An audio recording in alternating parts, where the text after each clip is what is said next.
উমরে ফারুক সালাত শুরু করলেন, ফজরের সালাত, আল্লাহু আকবার। In the mean time Abu Lulu এই খঞ্জর নিয়ে উমরে ফারুকের বুকের মধ্যে 3টা স্টেবিং করলেন। একটা মারলেন নাভির নিচে, মারার সাথে সাথে পাকস্থলী কেটে গেল। আরেকটা মারলেন পাজরে, পাজর ছিঁড়ে গেল। 3টা মারার পরে উমরে ফারুক বললেন, কাতালানি আল কাল, এক কুকুর আমাকে মেরে ফেলেছে। পেছন থেকে এক সাহাবীকে টান মেরে সামনের দিকে নিয়ে গেলেন, তুমি নামাজের ইমামতি করাও। আর ওমরে ফারুককে বাকিরা ধরাধরি করে পেছনে নিতে আরম্ভ করলেন। আর এই আত্মাই আক্রমণ যে করেছে, সে কাতারের মাঝখান দিয়ে যেতে আরম্ভ করলো আর 2 দিকে ছুরি মারতে আরম্ভ করলো। 13 জন সাহাবীর গায়ে ছুরি মেরেছে, 7 জন সাহাবা স্পট ডেথ, জায়গায় মৃত্যু। এই ভয়ঙ্কর অবস্থা দেখে এক সাহাবী বুরনুস, এক ধরনের জুব্বা আছে মাথাওয়ালা, অনেকে জ্যাকেট পরছেন না এরকম মাথাওয়ালা, লম্বা জুব্বা আছে আরবরা শীতে পড়ে মাথাওয়ালা, এই মাথাওয়ালা জুব্বা বের করে এক সাহাবী জালের মতো তার দিকে উড়ায় মারল। ওই বুরনুসের মধ্যে পেঁচিয়ে আবু লুলু মাটিতে পড়ে গেল আর সুইসাইড করে ফেলল, নিজের বুকে নিজে মেরে আত্মহত্যা।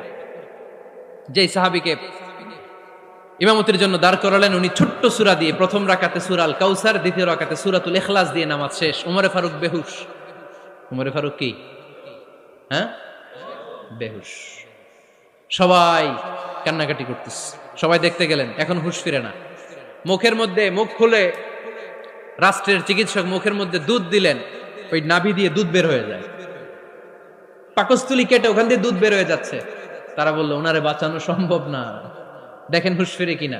হুঁশ ফিরলে ওনার পরে কে আমির হবে, উনি যেন প্যানেল ঠিক করে দিয়ে যায়। সবাই তাকিয়েছে ওমরে ফারুকের চোখের দিকে। আল্লাহর মেহেরবানিতে ঘন্টা খানিক পরে উনি চোখ খুললেন। চোখ খোলার পরেই বলেন নাই, ও মা আমি মরে যাই। চোখ খোলার পরে উনি বলেন নাই, কে মারলো আমারে। চোখ খোলার পরে উনি বলেন নাই, আমার পরে নেতা কে হবে। চোখ খোলার পরে সর্বপ্রথম কথাটি ছিল, আসল্লান নাস, আমার নেতৃত্বে যে ফজরের নামাজটা শুরু হয়েছিল এটাকে ঠিকমতো তোরা পড়েছিলি? আমার নেতৃত্বে যে ফজরের জামাত শুরু হয়েছিল সেটা ঠিকঠাক মতো সমাপ্ত হয়েছিল কিনা আগে বল। আসল্লান নাস, নামাজটা হয়েছে কিনা বল। সুবহানাল্লাহ বলতে পারলেন না?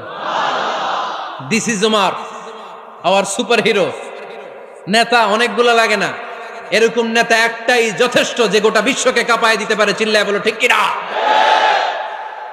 বিশ্বনবী মক্কায় বসে বসে তাহাজ্জুদের সালাত পড়ে আল্লাহর কাছে দোয়া করলেন, আল্লাহুম্মা আইজ্জাল ইসলাম বিআহাব্বির রাজুলাইনি ইলাইক। ও আল্লাহ, 2 জন লোকের নাম বলবো, 2 জনের দরকার নেই, এই 2 জনের একজনকে আপনি ইসলামের সুশীতল ছায়া তোলে এনে